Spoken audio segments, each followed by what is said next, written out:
Hello, listeners with attitude and Kaiju Ramen readers. I am Michael, and with me is my good friend and co-founder of Kaiju Ramen magazine, Travis Alexander. How are we Hey doing, yo, buddy? doing all right. Um, good.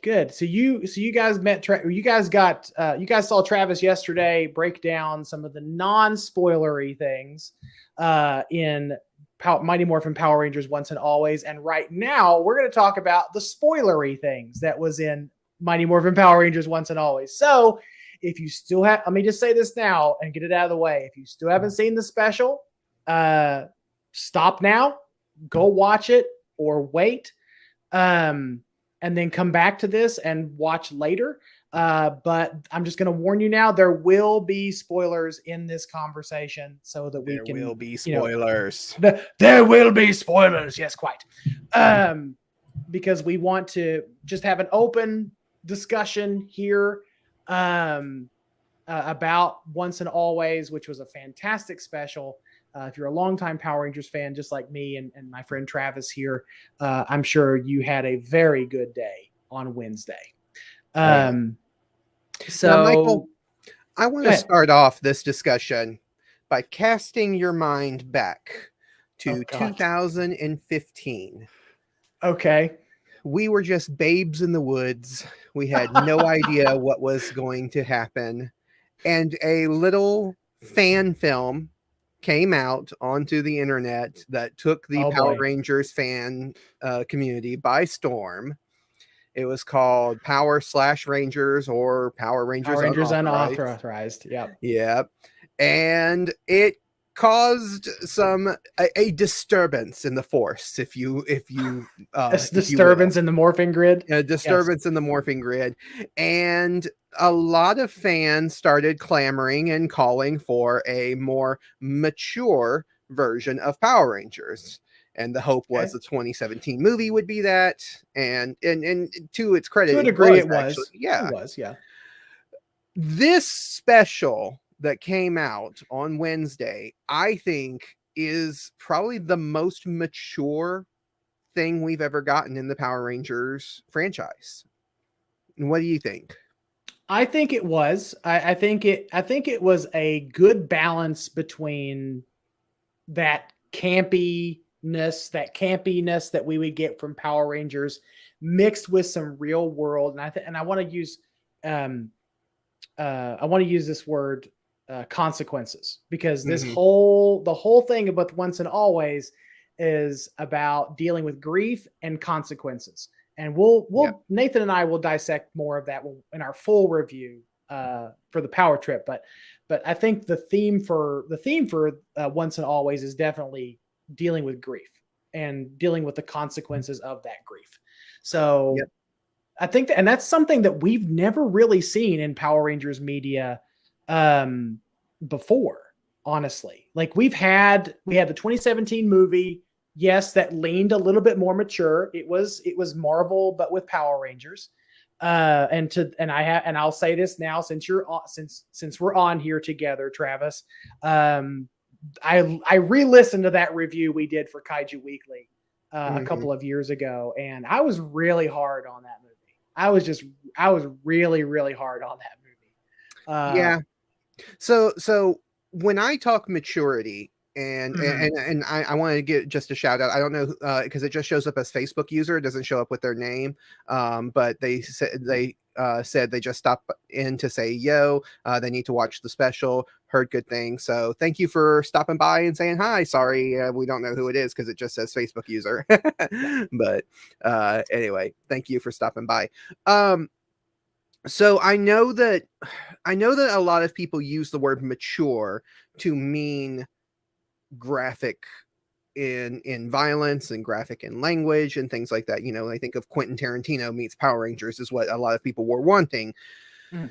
But when I talk about maturity, I'm not talking, to me, that is not mature. That's Mhm. teenage, kind of, Angst. yeah, and it appeals to uh oh, it's Charles is who that Facebook user was. So Oh, hello, Charles. yeah. Yeah, I know Charles. I don't want to know Charles, but I still know Charles. Charles is one of the crew from Monsters with Attitude. Oh, okay. Hey, Charles. Thanks for stopping by and saying hi. Yeah. Definitely go watch the special before you listen to us, because we're going to get into some spoilers in just a second. But I wanted to just Right. kind of get this discussion out of the way, because it was something that crossed my mind while watching it. That so when I talk about maturity, I'm not talking about like what's considered like adult entertainment in the sense of like, well, like Family Guy. Everybody thinks of Family Right. Guy Park as mature, but it's not. It's meant to appeal to a very specific age group, and with poop humor type things. That's not maturity. I mean, and it can be funny in its own way, but that's not maturity. Maturity is dealing with actual mature themes and consequences to actions and things like that. Yeah. And in that sense, when it comes to like animated things, I think Steven Universe might be one of the most mature cartoons out there. And it was meant for kids, but it was very mature, and it's dealing with a lot of adult themes. And so in that way, I think that this special is the most mature version of Power Rangers we've ever gotten. Right. And to go back to what you were talking about earlier with Power Rangers Unauthorized, Mhm. that was very I know a lot. We talked about that on the episode in the Power Trip, where that was actually meant to be a satire, but just no one got the joke. Right. Just no one got the joke. Basically, the idea of taking these childhood properties and making them edgier, like edging them up. Like you see this a lot with like recent properties who have gone The Winnie the Pooh serial Winnie killer. Winnie the Pooh serial killer, stuff that's gone public domain. I know Peter Pan. There's a horror slasher movie coming with Peter Pan later on, but it's this idea of taking a childhood property and basically, I don't want to say bastardizing it, but just flipping it on its head. Right, yeah. And so Yeah. that's what it was. That's what Power/Rangers was attempting. And I don't want to badmouth it, because I like that in a way. I like when you take something that's meant for kids and you kind of twist it and kind of morph it into something that's more for adults, and that's totally fine. I wanted to open up the discussion about this special by talking about the maturity level that was in this special, because I know when we talk about Power Rangers, a mature version of Power Rangers, a lot of people will automatically jump to that because it's like, well, that's Quentin Tarantino meets Power Rangers. But to me, that's not maturity. That's not what I'm talking about. And in this special, the fact that we got these Rangers as adults, and the fact that you get and I said in my live stream the other day that the main characters are Billy and Zach and Min. Like you have other characters there. You have Kat and you have Rocky, but those three are the core characters, and their interactions with each other, they're dealing with the grief and loss and everything, and the way they interact with each other and talk to men. It's such a mature take that you don't get in Power Rangers, and I think it's not I don't think it's by accident that in this special we spend more time with the Rangers outside their suits than we do inside the suits. So. Well, hey Jake, I just want to acknowledge you. Hey Jake, thanks for stopping in. But no, I noticed that too. Because when the special first opens up, it doesn't open up with a title card. It opens up in media res, where you've got Billy fighting the putties unmorphed, and then you've got Rita there already established, and then the special quickly goes to a more mature tone after Trini dies, and I don't think that's a secret. Even that was spoiled with the trailer.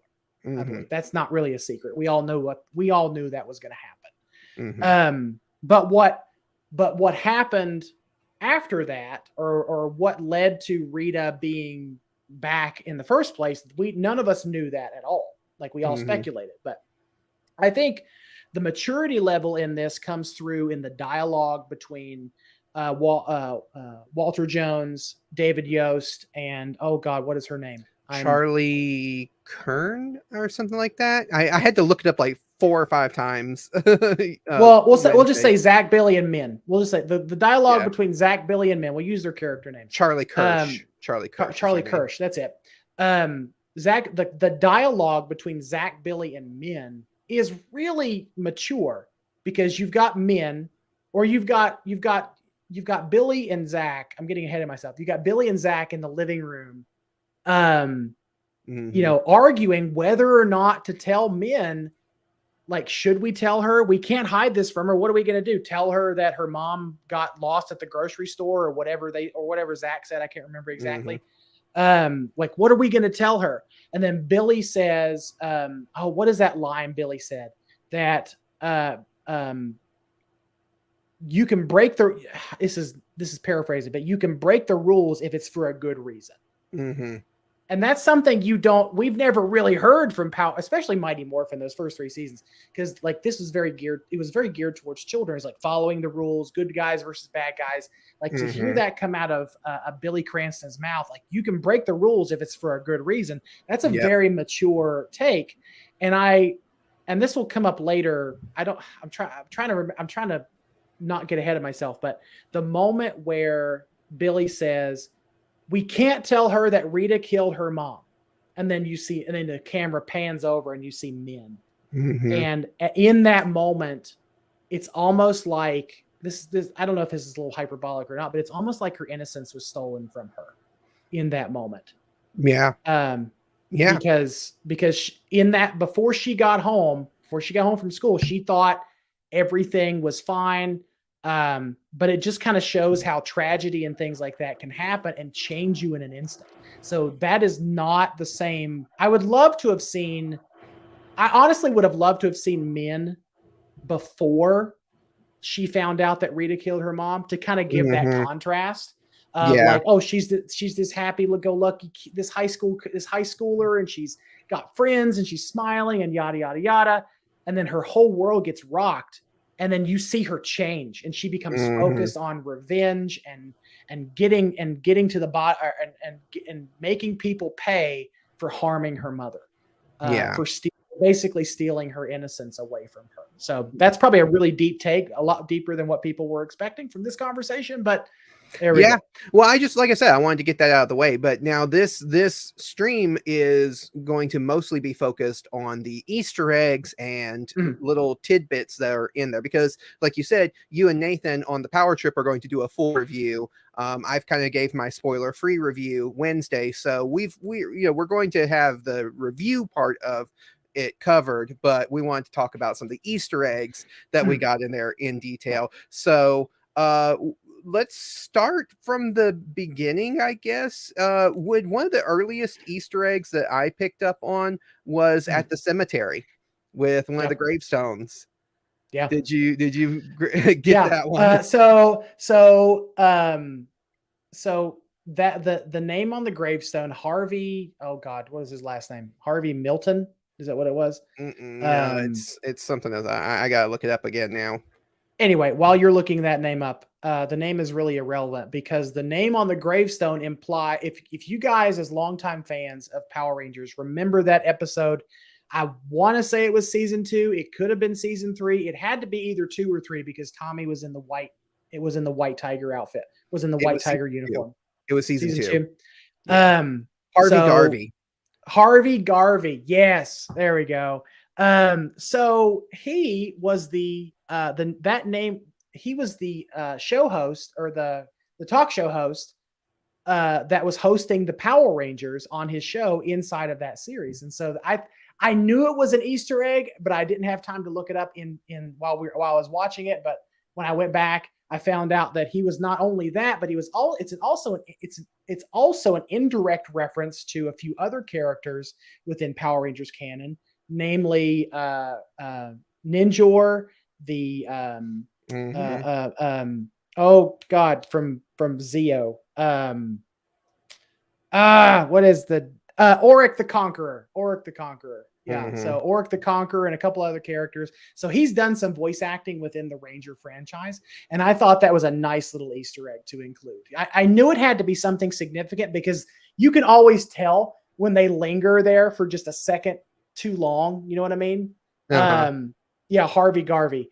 You When want to they share it on the stream so that everybody can see? you're sharing it now. There you go. Oh, and did you actually put it in the stream? No, it's in the stream now. You're good. Oh, You're okay. fine. Okay. Yeah, you're good. I can't see because Uh, I'm right. yeah, there we go. No, I'm seeing it now. Okay. But Harvey Garvey.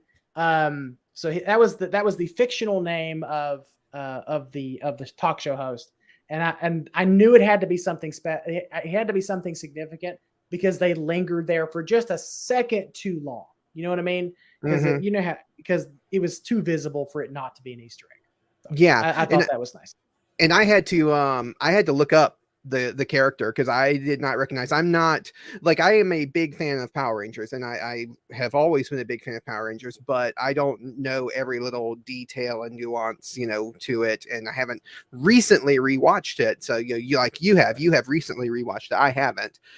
So the the seeing that name, I was like you. I was like, oh, that has to be, something significant. But I had to look up. I had to look it up to see who it was. So yeah, we have an official death date for Harvey Garvey, the side character that appeared in one episode. But like you said, the actor had done a lot of the voices, including Ninjor. So it was a nice tribute to him, who is still alive and still working. But it was just a nice little Easter egg to have there.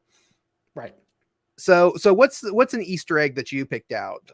So I grabbed one. So what's yours? A lot of the Easter eggs for this franchise came towards the middle and towards the middle and the in the end of the series. I remember when the big one, we'll say this, the big one, it was kind of spoiled in the trailer as well, but not the trailer, but when they released that scene from Once and Always, that clip that they released a few weeks ago, but the Bandora Protocol. Yes. So that's a big Easter egg. Yes. Because if anyone's never watched Sentai, like we're covering Sentai right now on the podcast, but Bandora is the villain. She is the counterpart to Rita Repulsa. Shows like the audio drama have tried to merge the two. What Carl has done, he's basically taken Rita and then her last name is Bandora. So I think that's pretty clever. It's the ship, isn't it? Doesn't she? Or no, the ship is the Repulsa. Repulsa. Yeah, that's the Repulsa. Right. But her name is Rita Bandora. But anyway, so the Bandora Protocol, that is a reference to Witch Bandora from Zyuranger. Also in that scene, when they're going through the Bandora Protocol and they're basically calling all the Rangers into action, you see a list of famous places within Power Rangers lore. There's Turtle Cove, there's Coral Harbor, there's the Astro Mega. They had the Astro Mega ship. Yeah, and Terra Ventura. And Terra Venture, yeah. So like that whole scene. And sorry, I just want, because I have the list here in front of me. So they have Angel Grove, obviously, Coral Harbor, which is the Grid Battle Force Rangers. That's the Beast Morphers Rangers. They had Reefside. Reefside is the Dino Rangers. Thunder. Yeah, Dino Thunder. You have the Astro Megazord, like you said, from the Space Rangers from In Space. Turtle Cove, which is the Wild Force Rangers, and Terra Venture, which was the Galaxy Rangers. So that's the ones that they had show up on the screen. But the idea that it implies is that all of the Rangers are aware of each other. And that's been kind of a thing throughout Power Rangers history, because what sets Once and Always apart from other anniversary specials, where other anniversary specials will bring in other Rangers from different teams and mix and match things. This is a very Mighty Morphin focused special. Yeah. Like if you're a hardcore Mighty Morphin fan, this special was for you. Right. Yeah. And so you don't get any like surprise cameos from Right. other Rangers and stuff. I talked about that in my spoiler free review. It's like, don't go into it expecting that you're going to get this big, massive, like multiverse of madness, but with Power Right. Rangers. Right. It is strictly Mighty Morphin Power Rangers, but we do get those references to other Rangers, and I like that. Another reference that we get to another team of Rangers is when you get Aisha and Adam showing up, and they are part of Space Patrol Alpha. Alpha, right? Not Space Patrol Delta, because that's from the future. That's 20, because SPD is set in 2025. So Right. we're getting there, but it's not quite there. Yeah. So I thought that was kind of a nice little nod to Space Patrol Delta, even though it was Space Patrol Alpha. That was kind of nice. And if you pay attention to the room that Aisha and Adam are in, if you look at the kind of the cockpit window area, the pattern, I don't believe this was confirmed, but this is getting into fan theory, which makes sense given what happens at the end, that they're actually flying the Astro Megaship. Because if you look at the cockpit they're in, the control room, and if you look at the windows in the background, they're the exact same shape as the Astro Megaship. Yeah. Which is interesting. Yeah, so it's kind of interesting that we're getting basically this expanded universe lore where the Power Rangers in space morph and slowly evolve into the Space Patrol Delta SPD that we see in SPD. So I think that's kind of neat, just a nice bridging of continuity and canon that's really interesting. And what was really another interesting Easter egg too, I didn't catch them all, but there was one name that stood out to me because we see that also, it's also an SPD reference, but the Trubian Empire. So the Trubian Empire was the empire that Emperor Grum was in charge of in SPD. Yeah. So when Adam is talking to Billy directly saying, "Oh, the technology, Billy, that you developed has really helped us in our battle against the Trubians," then that's also a reference to SPD. Yeah, and didn't they mention that they were in the Sirius system or Sirius? The Sirius, the Sirius something system. like that. But we do get a name drop of the Aquatarians, or however you say their names. They call them the Aquitians. Aquitians, that's right. But the Rangers of Aquitar, or whatever they are, the Alien Rangers from season. I'm so happy that they kept that continuity with Billy and Sestria still being married, and basically Billy, I guess he moonlights between Earth and his business and Aquitar, so that's really interesting. Yeah. So I'm glad that Sestria made a cameo in the special, at least in name only. She didn't show up, but she was name dropped. I like that continuity. Yeah, I like that they kept it. Like what's so funny is that when I went into this, I was wondering how they were going to treat the Power Rangers canon. Like, were they just going to throw a lot of it out and just kind of create their own canon, or were they going to actually stay true to the Power Rangers canon?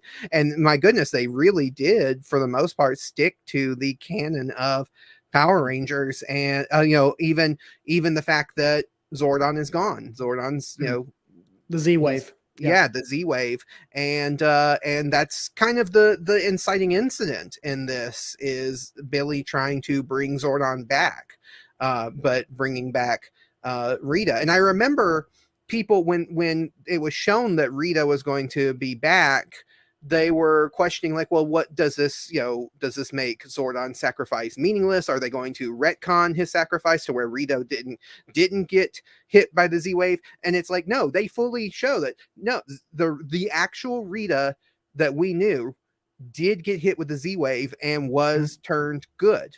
What this Rita is the remnants of her evil energy that was left over. So this is not the original Rita. This is a completely new Rita. Mhm. And I've seen a few fans online saying, "Oh, is that a retcon?" I don't think that's a retcon. I actually agree with our friend Nathan, where it's comic book logic. It's nothing that breaks it. It actually doesn't break the.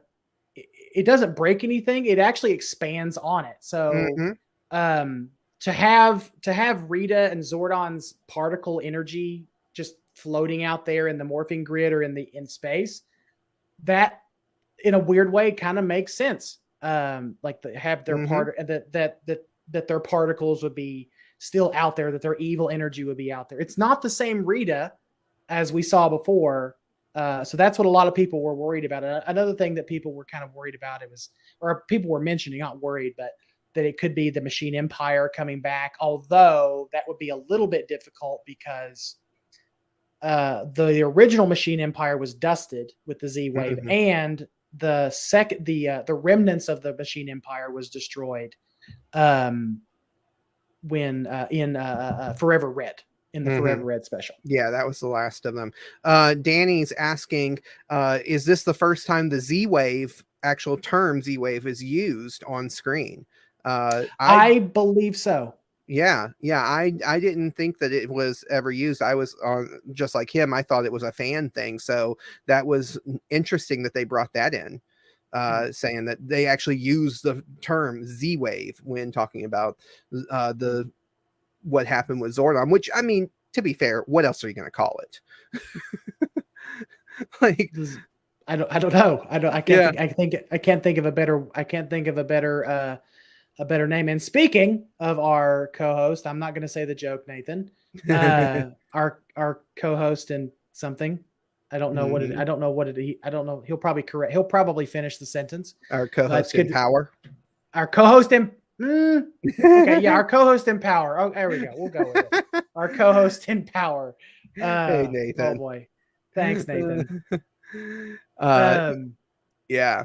So moving on, what's some other Easter eggs? So we talked about we talked about the Bandora protocol, and we mhm, talked about how they called all of the other Rangers. We don't actually see any other Rangers fighting any of the putties, but we do see the aftermath of mhm, this when we mhm. see the shrunken action figure versions of some other Rangers. Don't get me started. I mean, okay, it fits within the style of. I mean, like It that is. does. That's not the fact that they did that doesn't even bother me. It's the fact that the production crew didn't bother to putty the joints. Oh yeah, Is yeah. what bothers me. Um, they didn't bother to putty and repaint over the joints. They're literally just the Lightning Action Collection figures figures. Yeah. sitting on the shelf. Which Uh, I guess it's. I don't think this is an official thing. I think it was probably just a production budget or whatever, or timing mhm. thing. I don't know, but it's it's kind of an Easter egg because if anyone remembers some of that Zord footage back in the '90s, they were literally using the toys, like Mhm. literally using the toys. You So could see the toy like some of the production things on it. So yeah. co-host, there we go, co-host in spandex. There we Co-host and go. spandex. Yep, there we go. But it's not spandex, Travis. It's not spandex. It's not. So some it is when Nathan's wearing it though. That's this is the thing. He wears pink spandex. So moving on to an Easter egg that I think Well, that do I we was want to go through some of the Rangers that were toyified? Um, like just to yeah, talk about some we of the ones that can. were there. Yeah, we can. I know Tanya was for sure.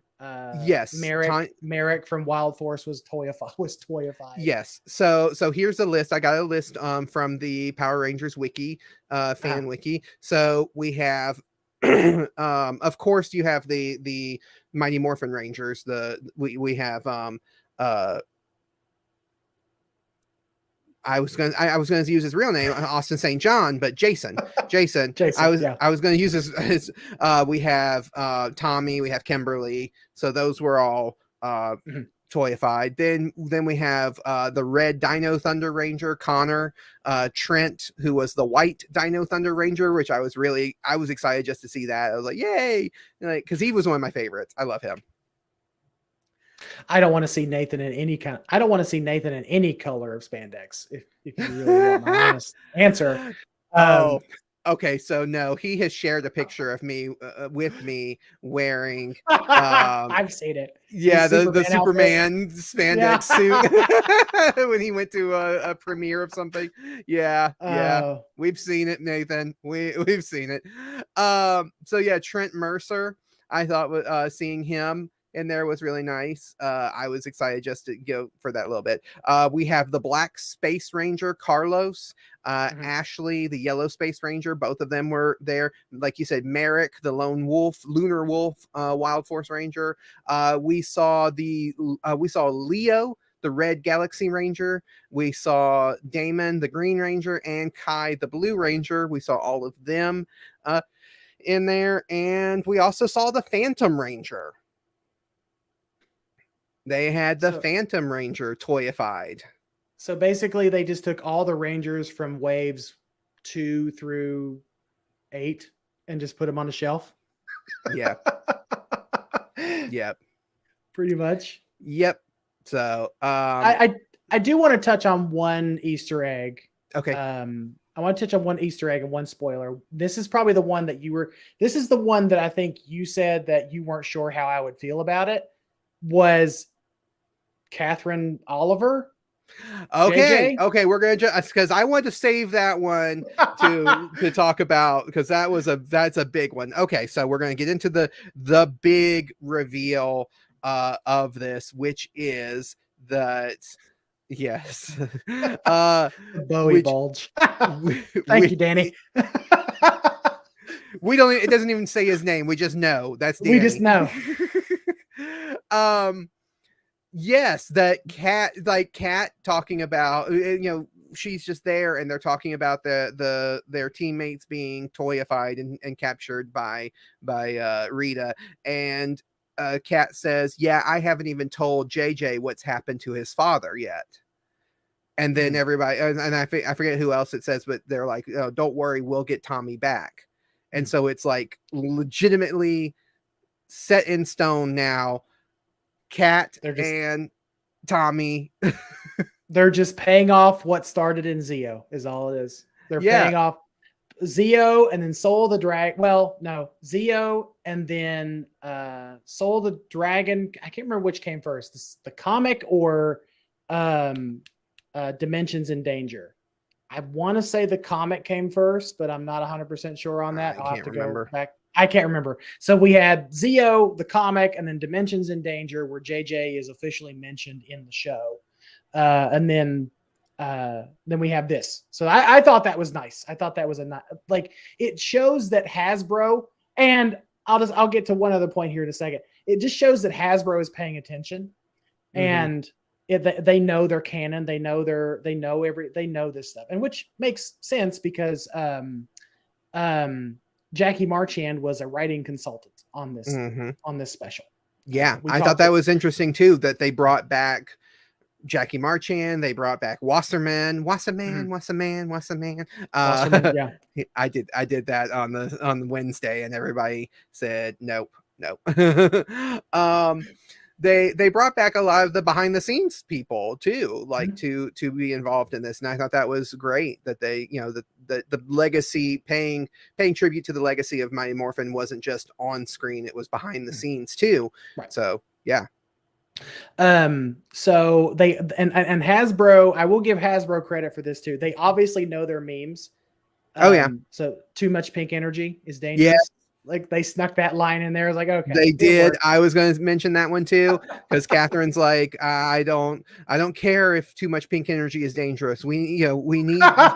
And I was like, yep, there's the meme. It so much reminded me of the Into the Spider-Verse or now Across the Spider-Verse with the pointing Spider-Man memes. Was it you?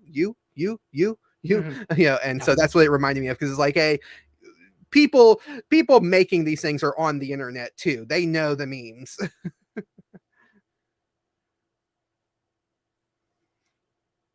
You still there? Right. No, I'm still here. I'm just. Did you have any other Easter eggs, or did you have any more Easter eggs we can move on to?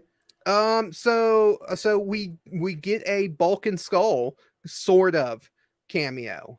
Sort of. Yeah, Sort sort of. of. Sort of. They're shown in picture only as being owners of some kind of restaurant, is a diner or something, It's a sandwich shop. a It's a sandwich shop. and I think it's a reference to season 1 where I can't remember what episode. I think it's might be the food fight episode with Pudgy Pig where Mhm. Bulk and Skull come into the juice bar with this ginormous sandwich. Mhm. So the bulk witch is what he called Oh it. yeah. It's a reference to the bulk witch, which is this gigantic sandwich that would give anybody a heart attack if they attempted to eat it. It's so much deli meat, it's ridiculous. Yeah. So that it's a reference to that they would open up a sandwich shop. Now, one thing I was really disappointed in, as Uh-huh. far as Bulk and Skull were concerned, I wanted Paul Schreier and Michael Harvey, cannot remember Yeah. his real name, to show up on screen. But who knows? Who knows why? But Yeah. I mean, there's a lot of people that, like, I mean, if we're talking about people we'd want to show up, I mean, the fact that Jason David Frank was not in here, because we know that this was made and filmed before he died, so he could have appeared, but he chose not to. He was retired from the character of Tommy, so and not getting Amy Jo Johnson in the flesh there, so like it's disappointing that we didn't get all of those in Bulk and Skull too, but at the same time, like I've been saying since Wednesday, the main characters are Billy, Zach, and Min, and those three characters took the focus, and they most assuredly deserve the focus. Too much deli meat is dangerous. That is true. That is actually a legitimate thing. Don't eat, like, too much deli meat is really bad for you. All that salt. But I did have a question now, because we do know that Bulk makes an appearance on Terra Venture in the future.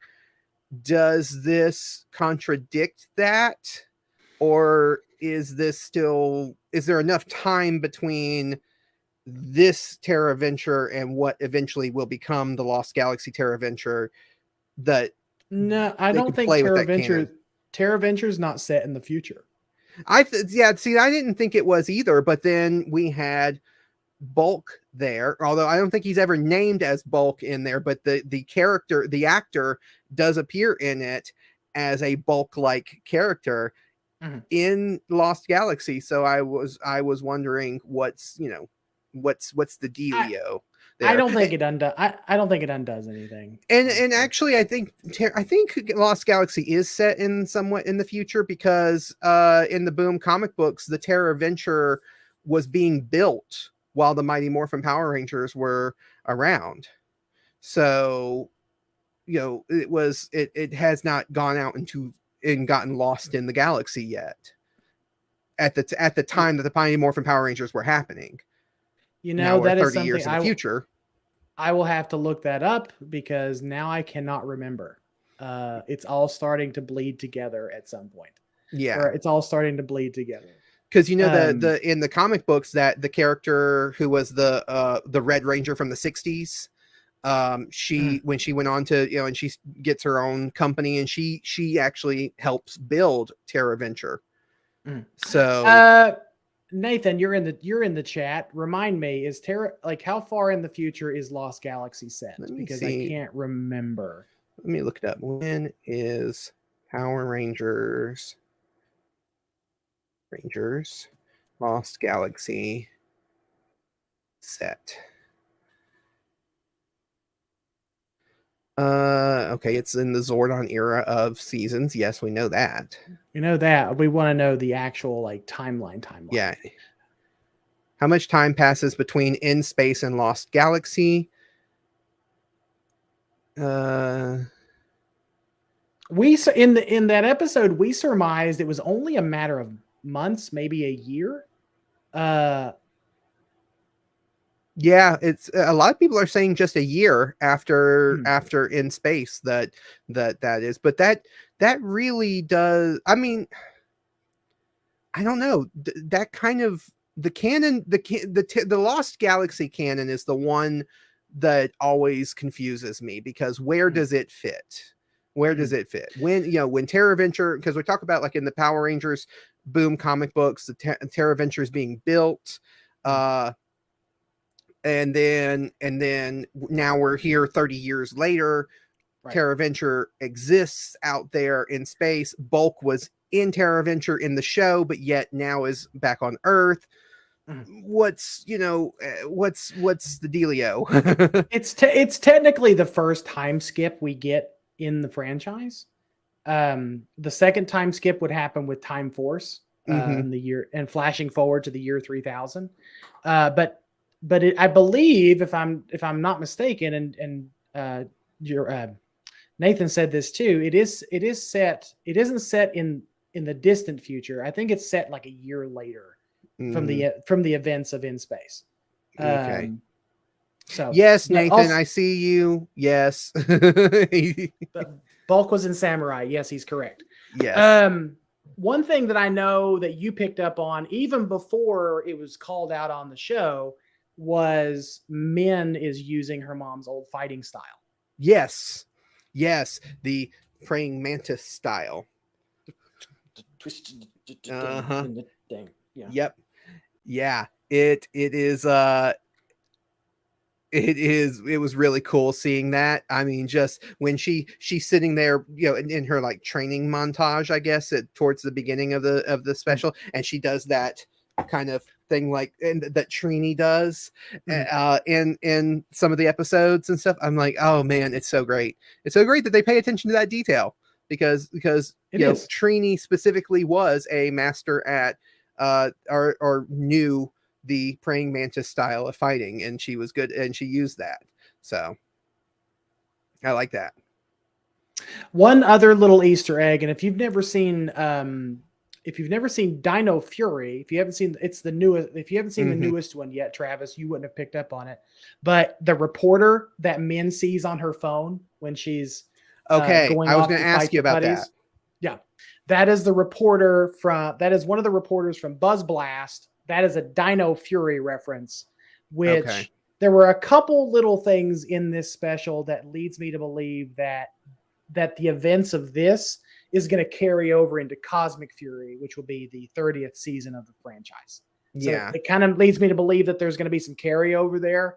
How much, we don't know. I believe Walter Jones and David Yost are going to be a part of that season as well, but Oh I'm not wow. 100% sure. I'm See, not 100% sure on that. if I would have pegged anything to carry over, I would have expected Space Patrol Alpha to carry over Mhm. with Aisha and Adam, uh, to carry over into that because of being in space. So I don't want to get too speculative, but we might get that payoff of Billy looking for Zordon in the 30th season. and now I know, and so here's, and this is a section I wanted to talk about, where we talk about what could have happened in this, and some of the things I'm happy that didn't happen. One of the Right. things I am happy that didn't happen, and I didn't really oh yeah, imagine Kruger. And it's Kruger with a K, by the way, Yeah, Nathan. Kruger. Spell check. Doggy Kruger. I love him. I love him. He is one of my favorite Rangers of all time. I love Doggy No, Kruger. Kruger's great. But anyway, you were saying. Um, so I in my mind when I was watching the special, when Zach is talking to Min, Mhm. at one point, I was expecting for Zordon to suddenly appear in that Mhm. moment. Mhm. And be like, and here's Zordon, and he's going to be the one that's, going to bring uh the voice of reason to Min, and kind of, but I'm so glad they didn't do that, because I like that we are at a point in these Rangers timeline Mhm. and their lives where they they they've taken what Zordon has taught them, and they've moved on, and like they don't need Zordon anymore. They he's a friend and he's a mentor, and they want to bring him back just because of that, but they don't need his advice anymore because they've now learned all that they need to learn, and now they're passing it on to the next generation. Pass on what you have learned, Yoda style. Right. It just shows how much they've matured over the years. Yeah. So because these are adults. These are not teenagers with attitude. These are adults with lives. Yeah. So Billy is our tech tycoon. He's essentially Elon Musk at this point. With the rad bug. The rad bug is another Easter egg. I was going to say we didn't mention it's a rad bug 2. Red bug 2, right? And then you've got Zach, who's a former congressman. He was. Yeah. We don't know. That was interesting. We don't know what Catherine was. We don't know if she's just a housewife or if she's a teacher or whatever. We don't know. We just don't know. I don't even think it brings it up in the Soul of the Dragon comic what she actually does for a living. But your Rocky is a firefighter, and I looked to see if I could see it, but I didn't see anything. I was hoping. This is kind of one of those things that I was kind of hoping for that we didn't get, but a Lightspeed rescue badge. Yes.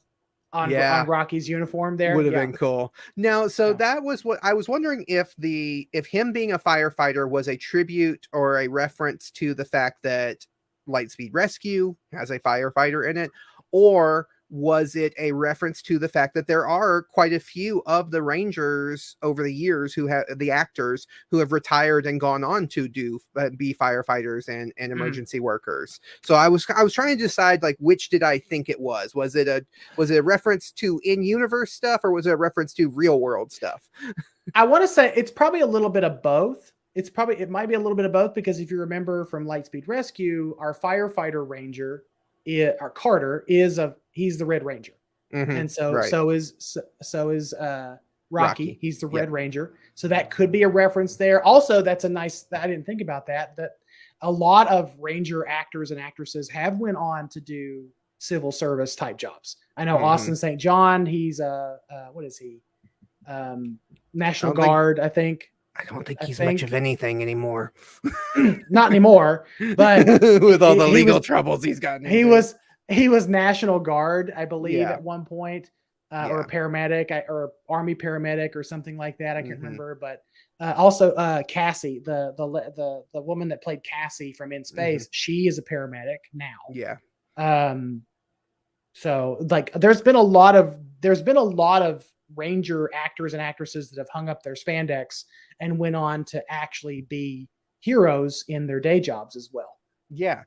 So that's what I was just like, I was trying to decide which of those is it a reference to Lightspeed Rescue or not. But like Nathan was saying, I didn't know for sure, but Kat being a teacher makes sense, because that's what she kind of was leaning towards anyway back in Zeo. So makes sense for her to stay in that kind of role. Do we have an official age on JJ? Like how old he is? Because I don't think we've ever actually seen him. We've just heard him mentioned. Soul of the Dragon, he's in his 20s, mid 20s, but this is a few years removed from that.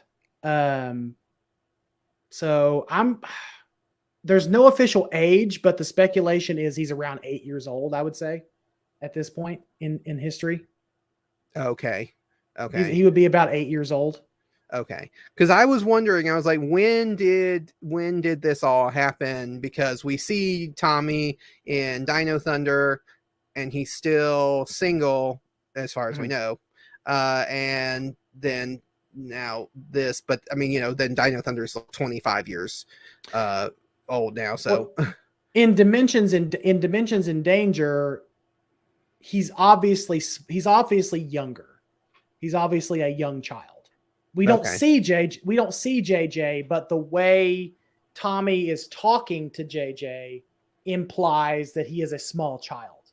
Okay. So fast forward to this, the way Catherine talks about JJ, he sounds young. He sounds younger. He's still young, but he's young enough to be living with his parents, but he's old enough to not be a toddler. So he's Right. probably, I would say he's probably about 8 years old is what my guess would be. Okay. So speculation time. Well, okay, one more thing that I wish we would have gotten as an Easter egg or a reference. We did get the juice bar. Obviously, it's a set piece in the thing. I wish we had actually gotten a visual of or some kind of reference to Ernie. I mean, they do, like Walter Jones does say, and Zach says, I wonder if they still have Ernie's old recipes, but there's no picture of Ernie. There's no visual of Ernie. I just wish they would have had some kind of Ernie thing. I think or something. I wish like one of the servers, one of the waiters or waiters or waitresses had a Hawaiian shirt on, something that references Ernie. I feel like that was a little bit of a missed opportunity, but when did the actor who played Ernie die? It was like 2009. It was a while ago. Yeah. It was like 2009 or something like that. He died. I think he died of a heart attack, or something of that nature. But I am glad that, honestly, this is not an Easter egg, but aesthetically speaking, I feel like the production team at Hasbro E1 did a fantastic job of recreating some of those old spaces. Oh yeah. Oh, like absolutely. The juice bar looks phenomenal.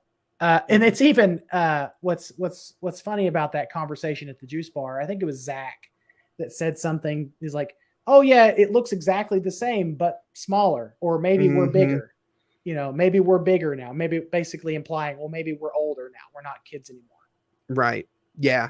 I know. They've done that in other things before. I forget what show I was watching not too long ago where it's like, the space seems smaller now. It's like, no, we've just gotten bigger. And that, so it's there was in that scene too. There was a couple little references when Min says, "Oh, Mom always missed you when you were in space." In space. Okay. And then there's the reference to Shell Shock. Oh, Shell Shock is it was a guy with a light with a stoplight stuck in his head. Well, no, technically it was a turtle. Right. So, yeah. I liked that. I like those little references and nods. Having Snizzard and the Minotaur. Yeah, Minotaur. In here was kind of fun. I kind of wish there was more monsters. I wish there was more either classic monsters or new monsters. I kind of wish there was more. There was just 2. I think that Hasbro and the team did a really good job of making those suits. I think Rita looked good. Everything aesthetically looked good, except for the CGI at the end. Everything else looked really good. But, I mean, it's not the worst CGI in the world. We've seen worse. It's better than Wild Force, but I was a little disappointed because when we saw the preview of the Zords, when we saw that screen grab of all the Zords running together and they recreated those scenes perfectly. Yeah. Like the Tyrannosaurus rising up out of, that's another little Easter egg too. If you listen to Alpha in the background as Min is walking away, Alpha is muttering something to himself. Well, I guess I'll warm up the volcano. Yeah, I thought I was like that. So, they recreated that sequence very well. But my heart was hoping that we would see CGI Zords for the individual Zords, but once they combine into the big Daijujin, the Megazord. But that didn't happen. They opted for all CGI. So yeah, and I think a big reason why is those suits are over in Japan. They don't have them over here, and they just. Well, I think I was talking with our friend Danny the other day, and I believe Danny, correct me if I'm wrong if you're still listening, but he said that the Daijujin suit probably doesn't exist anymore, except for one that exists in a museum. There is the Toei Museum. Because there was one that they brought back for a special Sentai thing, and that it would Go Buster. Yeah, Go Buster. It was Go Buster. Yeah. And so that one still exists in a Toei locker somewhere over there. But that's the only one that we know of, because I don't think the original Daijujin, the original suit exists anymore. At least in not in a complete state, not in a usable state. So yeah, it didn't bother me that they didn't have the suits for those. I mean, and that it was CGI, because I kind of expected it, because I kind of knew they couldn't bring back the original suits. Hasbro doesn't have, or wasn't going to put the money into building completely new suits just for this one special. So yeah. There was some other famous places mentioned. I know when at the end of the special, when Billy is talking to Min, and he says, "Oh, do you want a souvenir from Miranoi?" So we all know what Miranoi is from Lost. That's another Lost Galaxy reference. And then, just some other little things too, like they recreated the whole. They recreated the old title sequence with at the very end. They saved it for the very end. And the morphing, they recreate the morphing sequence. Everything. Honestly, this is the best Power Rangers has ever looked. At least Mighty Morphin. This is the best Mighty Morphin has ever looked. Yeah. Just because it's got a significant budget behind it. Yeah, it just and so much of the aesthetics looks so much like the original series, just cleaner. Just a lot cleaner and a lot higher budget. And so I thought that was neat. I was like, it's just basically, this is what we all imagined the Mighty Morphin Power Rangers to look like back in the 90s, when it wasn't actually like that. Our friend Kim is in the chat. Hey, Kim. Kim, give me a second. Let me turn my camera off here real quick, because I'm gonna go get something for you, Kim. If you're still here watching, hold on one second. Okay. So while Travis is doing that, and I'm supposed to be vamping, I'll read Kim's comment. It occurs to me, state as imperative that someone who may or may not be 1 to 5 individuals has reached the hour at which point oh God, she's science mumbo jumbo, the morphing sequence. Yeah, morphin time. Yeah, basically. It's morphin time. Yeah, I got that. You didn't get that? I had to read it, Travis. You told me to read it, so I read it. Me and Daisy are kind of phasing in and out of the morphing grid here, but here she is. I had to show Daisy off. She's being a pain in the butt, so she's kind of phasing in and out. Yeah, there she is. Yeah, Nate, we just mentioned that conversation where it's like in space. Okay, we get it. Now I will say that conversation, I was expecting them to kind of hint to the fact that is Billy Min's father, because it was kind of leaning in that direction, and then they swerved. They swerved away from it, and I was like, okay, thank goodness that they didn't do it. But I was just like, I was expecting it. I didn't want it, but I was expecting it. That would create, I think that would create way more questions than what needed to be asked. We don't know because Zach Zach takes over as Min's guardian. So that just tells us that Dad is not in the picture at all. Is he dead? Did they divorce? Artificial insemination? Yeah. We don't know. because he does say earlier on that, well, it's always been just the two of them. He does say it's always been just her and Min. So, but now my question is, do we think, and anybody watching, you can comment along, even if you're watching this later on, comment, what is your speculation? Do you think that her father is a known character, or do you think he was a completely new character or somebody? Did they Rey Skywalker it, or was it Rey Nobody it? That's my question. Did they Rey Con it? Is that a thing? Can we? That doesn't work. I don't have a soundboard. I would play that sound. I would play the sound effect for myself. I mean, if they were full on Rey Skywalkering it, then she would be Lord Zed's daughter. So but I'm not saying that. I'm just saying, is True. she the daughter of an established character who did get into a relationship with Trini, or is it somebody new that we just didn't know existed, or that was introduced later in Trini's life that we never saw? I'm gonna assume. I mean, we don't have any evidence to contradict it. I'm gonna assume it was somebody brand new.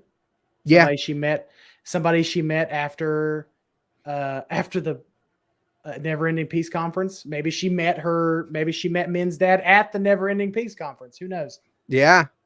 I am Min, your I am father. your father. Yeah. It goes along with this one. Ninjor, you are the father. And Kim said, well, they're going too fast. Yeah, I don't think Min's father is anyone important. I agree with that. But I just thought it would be kind of fun to.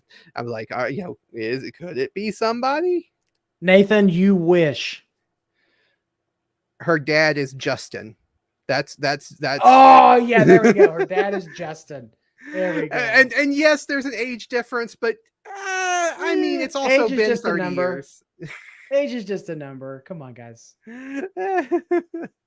So yeah, that was just a question. I thought there was a few moments where I'm like, in a lesser special, in a lesser thing, a worse written thing, it would have done this, but it didn't, and I was so happy. So it was like I was expecting that to happen. I didn't want it to happen, but yeah.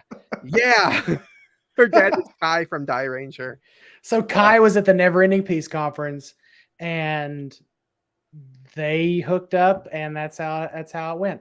Like and hey, that means that that means that Min is Gorma. Ooh. Well, she's obviously older than 10 years old, so yeah. So I don't think it's that. I don't think that's the case. Sorry, Danny. I know who that is. Yeah, so but yeah, so and the Zordon thing I said earlier, expecting Zordon to show back up. I'm glad that he didn't. Right. Having them referencing or hinting to the fact that Billy might be the father, I thought that was I'm glad they didn't do that. What do we think of Alpha 9? I want to know what happened to 7 and 8. Or we know we saw what happened to 8. Yeah, we saw what happened to 8. Never mind. I want to know what happened to 7. So here's the thing sorry, Nathan and I were talking about this the other day. In Operation Overdrive, Alpha makes an appearance alongside Adam. Mm-hmm. But I can't remember if that was Alpha 7, because Alpha 5 was Mighty Morphin, Alpha 6 was in space. Alpha 6 was Turbo. Alpha 6 was in space. Yeah. And Alpha 6 was Turbo in space and Lost Galaxy. And then Alpha 7 was, I don't know what happened to Alpha 7. I don't know. Maybe it was Operation Overdrive. I have to go back and look if that is Alpha 5 or Alpha 7. Let me look and see. Let me see. Alpha 5. Let's see. Nathan's getting frustrated. He says, "Hold!" I can hear his voice now. Hold on. Yeah. So Alpha 5, we said.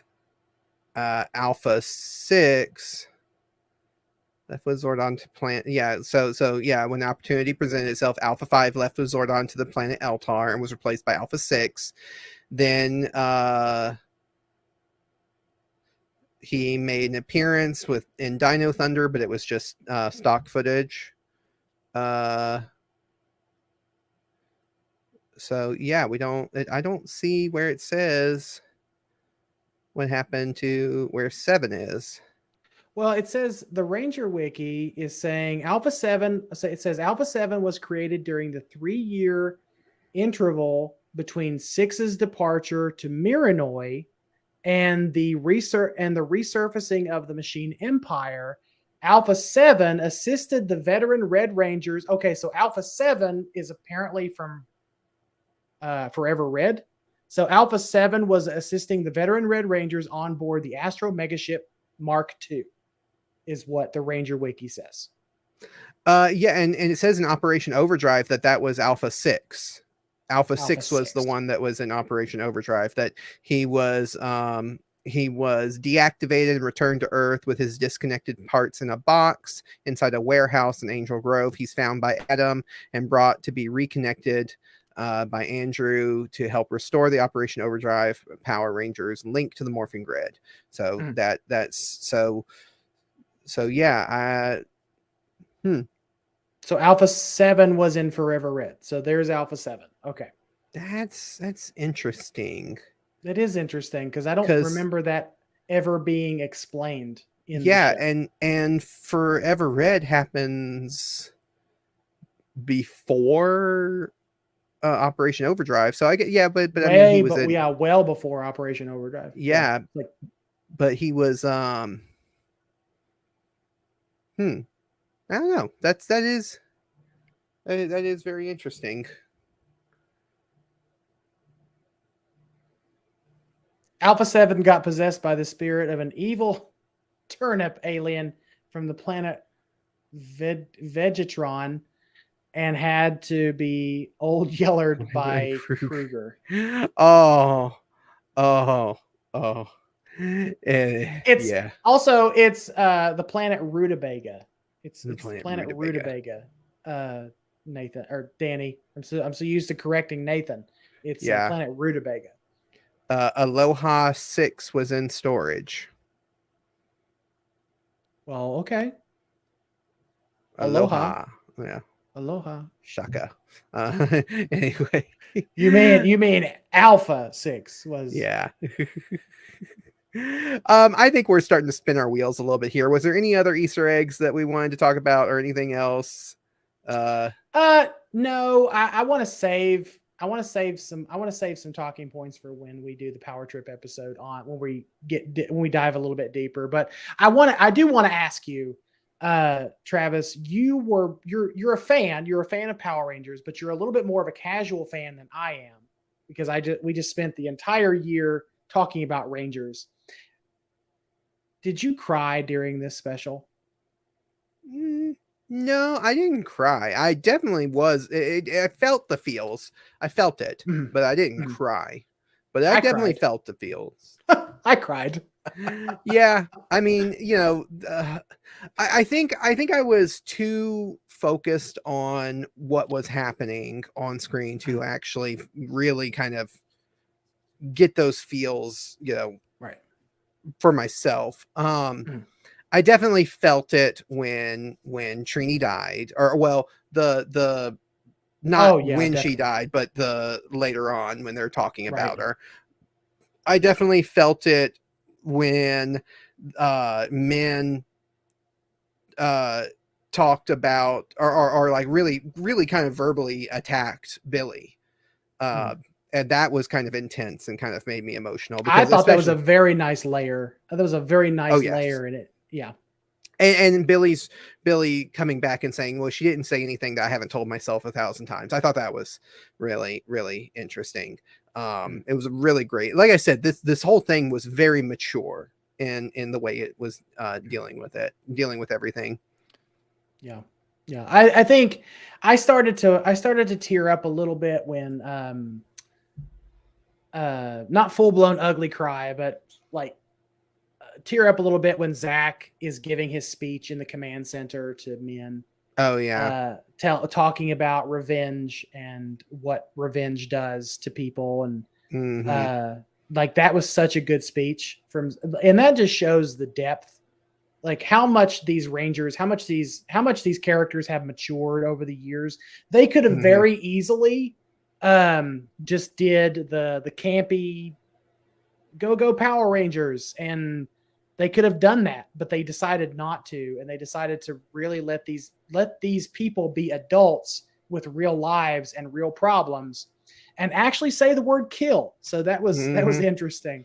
Oh yeah, Um, this show, like as much as I talked about earlier on in the stream about how like this isn't Quentin Tarantino meets Power Rangers, like some people have been crying for a while, but mhm. there were some Which very I don't think brutal we're ever going to moments. get, but Oh no, no. But there were some pretty brutal moments. Like, I mean, there's a scene where Min gets picked up and just like slammed onto the mm, counter, and I'm like, that is way more intense than what you would have expected. And mm. then I see, you know, people on Twitter complaining about well, how did all these other Ranger teams get beaten by putties? And it's like, yeah, but these putties obviously are a lot more brutal than the ones that they used to fight, because they're not holding back. But that but they still sound like turkeys. Yeah, they still like They still sound like angry turkeys. That's what it is. yeah, They still sound like angry turkeys. yeah. There, but then the scene, and we are fully in spoilers, so I mean we can talk about it. But when Billy stabs Rita from behind They with wouldn't have it, done that. oh my goodness, I was like, that really, I gasped at that. I was like, whoa. I Honestly, the fact that they let them use their weapons at all, mm-hmm, or especially the gun, the power mm-hmm, blaster, because they stopped letting them use guns and swords and blasters like halfway or somewhat through season 2. mm-hmm. It's been a long time since we've seen. Now there's probably been instances between there that I'm not remembering, but it's been a long time since we've seen these Rangers use their weapons. Yeah, it was a lot more brutal than the original with the original one, but still within the like kid friendly. I wouldn't like, I would say that kids could watch this and not be traumatized by it. Mm-hmm. Yeah, but the audience, like you and I were talking privately, the audience for this is people our age. The Mm-hmm. secondary audience is the kids of those people our age. I So would say anybody who is familiar with Power Ranger or with Mighty Morphin Power Rangers is the audience, including, like you said, kids of those kids of us, you know, ones our age. But any kids that are now getting into Power Rangers and are just watching the new stuff and not watching like Mighty Morphin, they're not going to enjoy this. This is not for, like I said, they spend more time outside the suits than they do in the suits, and they spend more time. There's a lot of quiet moments of just characters talking and characters interacting and characters being alone. Sometimes there's, you know, characters just being alone and with their feelings and stuff and emotions, and I'm like, kids aren't going to enjoy that. Like, that's boring to a kid. they spent a lot of they took a lot of care with this. Like, Mm-hmm. do I have my nitpicks with it? Yeah, sure. Oh yeah. Like nothing's ever going to be perfect, but I don't know if it was I don't know, Travis, if it was me entering in with a certain level of expectations, hoping to not be disappointed, um, or if it was really that good. But I personally think that Hasbro did an excellent job with this. It hit all the right points. It touched on all the right little points of lore to get you invested. The little winks and Mm-hmm. nods to the audience.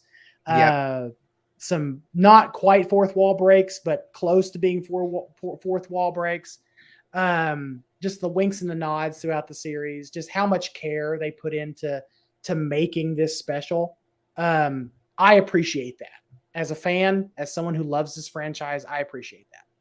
Yeah, there's a lot of care and attention put into it, and I think that the only way you could be disappointed in it, and like I said, I'm disappointed in certain aspects of it, like you were saying, but overall, I think the only way you could be disappointed with it is if you went in with a certain expectation and With it the wrong just, expectations. yeah, with the wrong expectations. And like I said in my stream on Wednesday, they never said this was going to be anything more than Mighty Morphin Power Rangers, you know, 30th That's what it anniversary was special. marketed as. That's what it Yeah. was marketed as. That's all that they've ever said.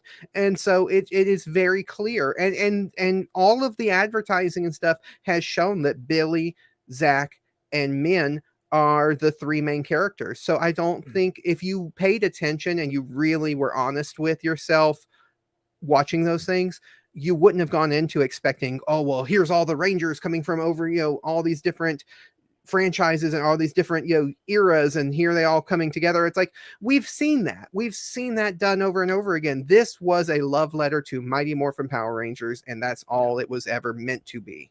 Yeah.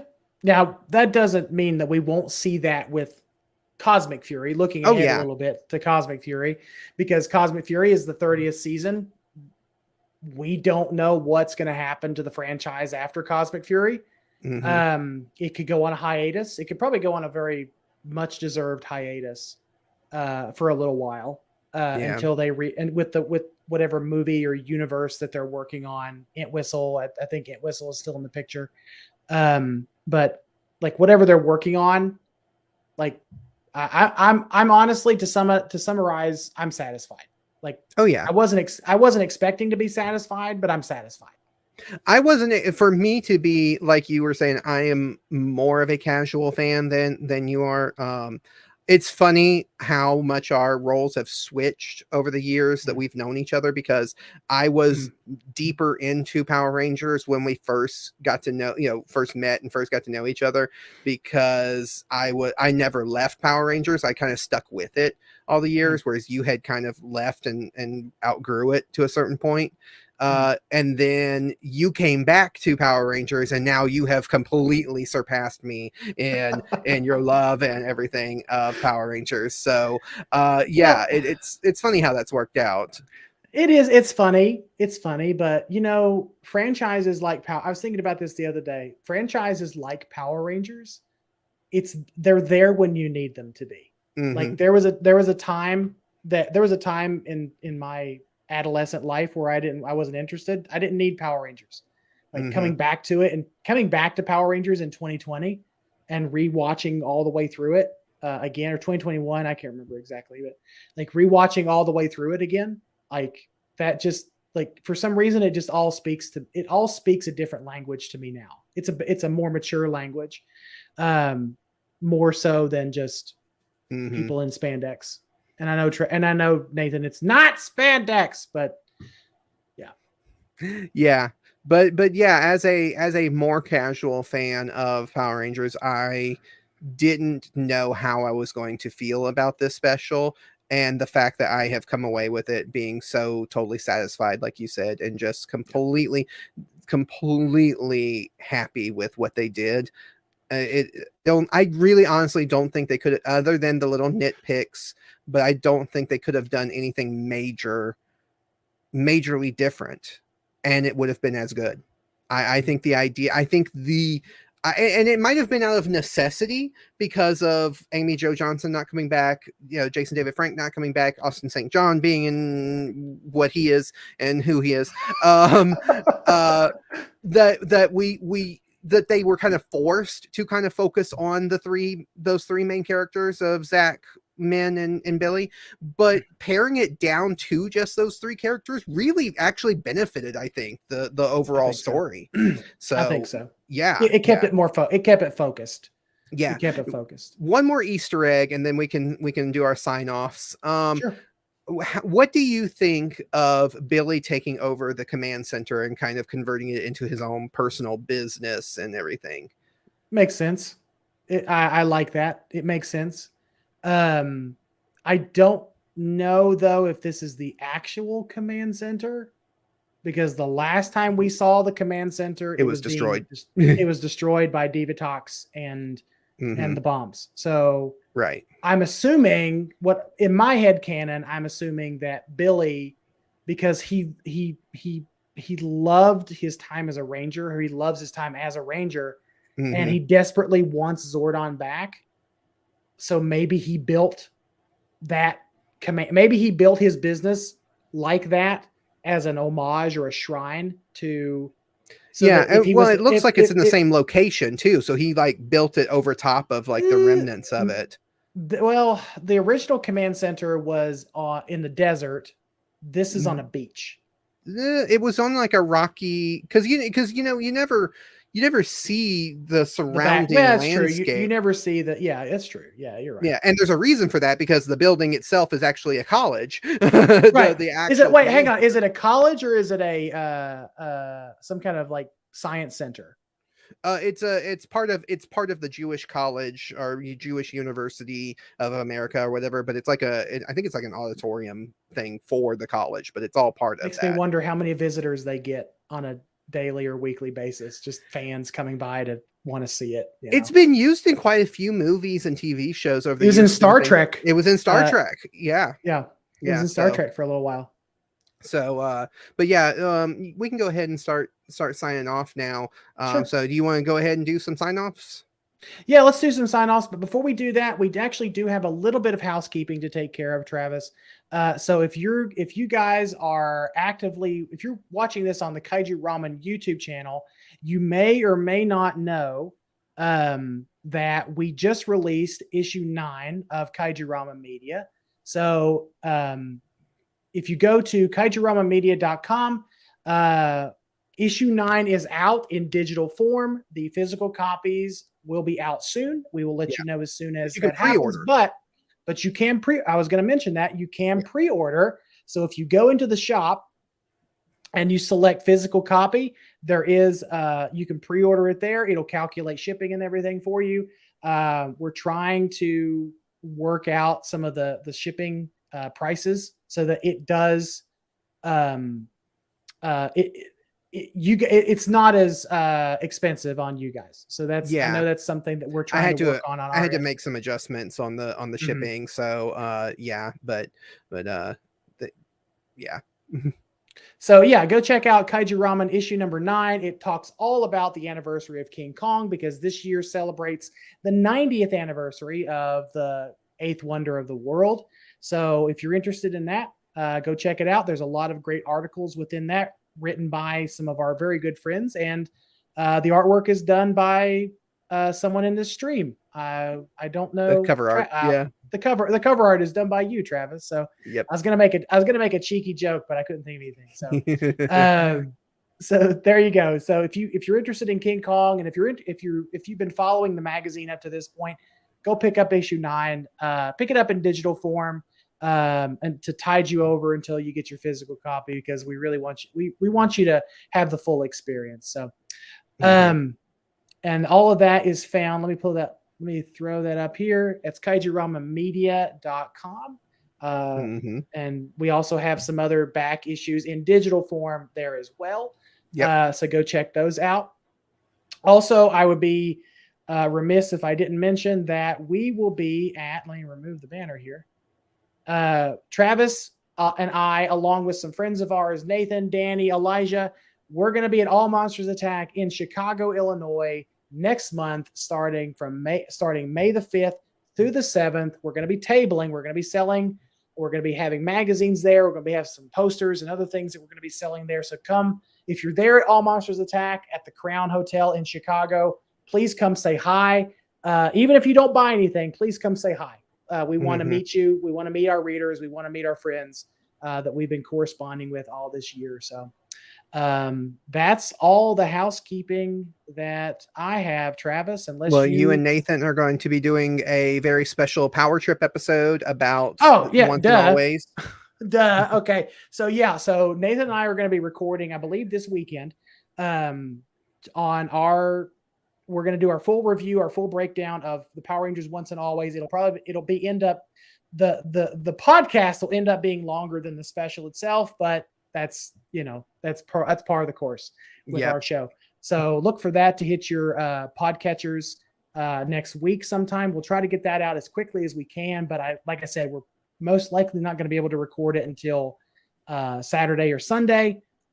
Which means the episode might not go out until later on that week, but we hope that the episode is a worthy breakdown of the special. So yeah. And for anybody who is watching us on the Kaiju Ramen YouTube channel, make sure to subscribe to us, because we are doing more content. You've noticed that we've been doing a lot of live streams. We've got a new weekly show that's coming up very soon, and we are going to do a full-on official announcement coming up soon, but we're going to see the return of a show that was near and dear to our hearts and near and dear to a lot of listeners' hearts. So stay tuned to the YouTube channel to find out more about that. But yeah, make sure you're subscribed because you don't want to miss our new weekly show that we're going to be doing. Mm-hmm. And that show will be a mix of different hosts. Mm-hmm. We've got a really good team put together. So hopefully it'll be all of us together on Sunday. And then after that, you'll see a mix and match of rotating hosts thereafter, just talking about the news of the week and just having a little bit of fun while we're doing it. So that's all. I think it's all. Maybe. I don't know. Yeah. Travis, you got anything else? Go and else? follow us on Twitter at Kaiju_Ramen. And yeah, and then Power Trip at the Power Trip Pod on Twitter as well. Yep. So, but yeah, that is it. And yes, Kim, we will let you know about this new weekly show that we have coming up. And I am so excited to do it and just really excited to show everybody what we've got. And I'm hoping that people will watch it and enjoy it. I've been putting a lot of work into it. All of us have been really getting into a lot of discussions in the back end about it. And so I'm just excited about it. Yeah, it's going to be a good time. Well, thank you, Travis. This was a lot of fun. Mm-hmm. Thank you to everybody who joined us in the chat. We enjoyed hearing your chats and hearing your opinions on it and hearing your jokes about the once and always special. And yeah, I guess what are we going to do to close out this? Just say, may the power protect you. Well, typically on the Power Trip, we close out with a power blessing. You know that. Yeah. But since I can't think of one at the moment, we're just going to say, may the power protect you always. May the power protect you all.